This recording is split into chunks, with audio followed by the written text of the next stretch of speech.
नमस्कार, मी स्नेहल चौधरी. आपण पाहतात एलएस मराठी. पाहत काही महत्त्वाच्या घडामोडी. बोंधू अशोक खरात प्रकरणी रुपाली चाकणकरांची एसआयटी चौकशी संपली. 5.5 तास चाललेल्या चौकशीत चाकणकरांवर एसआयटी कडून प्रश्नांची सरबत्ती. सर्व प्रश्नांची योग्य उत्तरं दिली. चाकणकरांकडून स्पष्ट. नसरापूर घटनेच्या निषेधार्थ पुण्यात मूक मोर्चा. नराधम आरोपीला फाशीची शिक्षा देण्याची मागणी. चिमुकलीच्या न्यायासाठी लोक पुन्हा रस्त्यावर. विकास लवांडे यांच्या अटकेच्या मागणीसाठी वाघोली पोलीस ठाण्यात आंदोलन. वारकरी आणि कीर्तनकारांविरोधात अपमानास्पद वक्तव्य केल्याचा आरोप करत आंदोलकांनी केला संताप व्यक्त. महाड एसटी आगारात प्रवाशांचा संताप. शिवशाही ऐवजी साधी बस लावल्यानं प्रवासी संतापले. प्रवाशांची फसवणूक केल्याचा आरोप करत एसटी महामंडळाच्या कारभारावर प्रवाशांची नाराजी.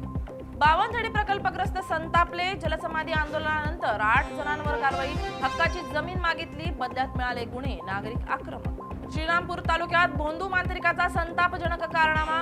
पोटचे दुखणे बरे करण्यासाठी आलेल्या पीडित महिलेला भूतबाधा झाल्याचं सांगून सोन्याच्या ऐवजांसह 15 ते 16 लाख रुपये उकळले. जालना महानगरपालिकेची अतिक्रमणावर धडक कारवाई. वाहतूक कोंडी कमी करण्यासाठी पुढील काळातही कारवाई सुरू राहणार असल्याचं प्रशासनाने केलं स्पष्ट. पोहायला गेलेल्या 2 बहीण भावांसह चौघांवर काळाची झडप. तलावामध्ये बुडून चौघांचा दुर्दैवी मृत्यू. अमरावतीच्या घातखेडा तलावातील घटना.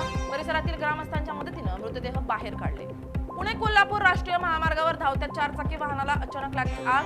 वाहन पूर्णपणे जळून खाक. सुदैवाने कोणतीही जीवितहानी नाही. या होत्या काही महत्त्वाच्या घडामोडी. पाहत राहा एलएस मराठी.